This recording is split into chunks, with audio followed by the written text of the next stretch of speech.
अहमद ञाणा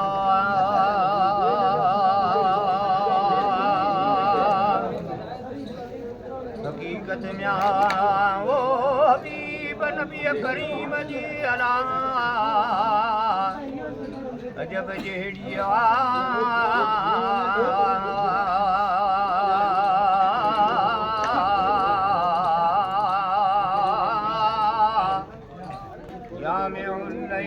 हार खे शफ़क़ जी साया ऐन मराओ फहम मानाओ फलैस बिल्कुल बेवल बोद मिनहु पिरिया पार इहा पर फहम नबिए असुल खे असुला अकुलो राहू रहे रहमत आली जा नज़्ज़हो अन शरीकिन फी मुहासिनिही फजौहरुल हुस्न फीह गैरु मुनक़सिम अरबी ओहञाणा है असुल सभनी वो माहियत अला माहियत महबूबा सभनी माहियत अला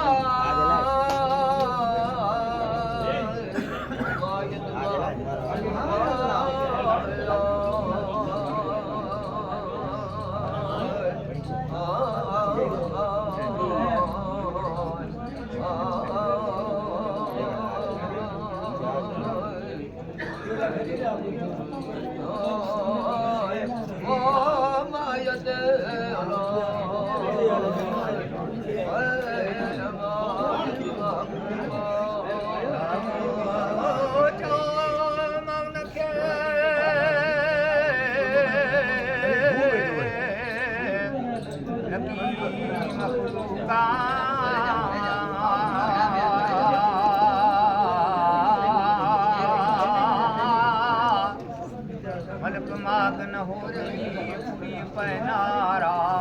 वो सब पर्दा परां वो की और सा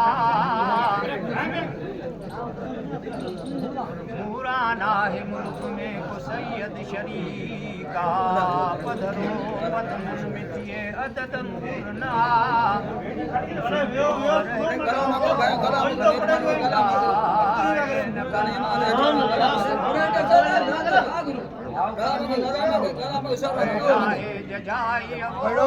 सुनो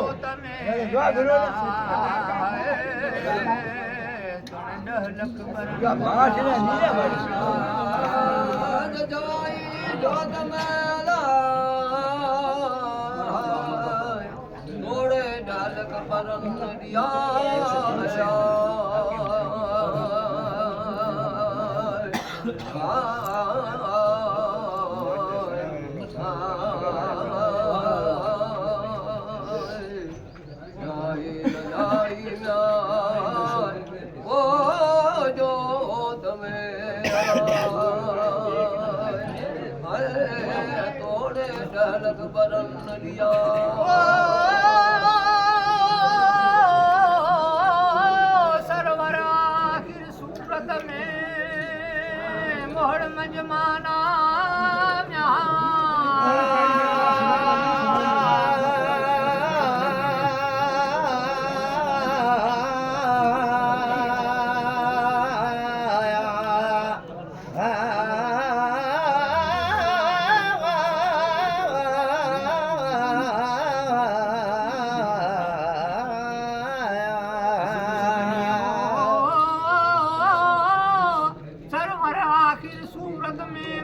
मजमाना असुल आलिम हूँ पिरी इल्लत इजादा आदम वदद उन जो तोणे वालिद आहे वणजी में वो मौलूदा अव्वलुल फिक्र आखिरुल अमल पिरिया पारया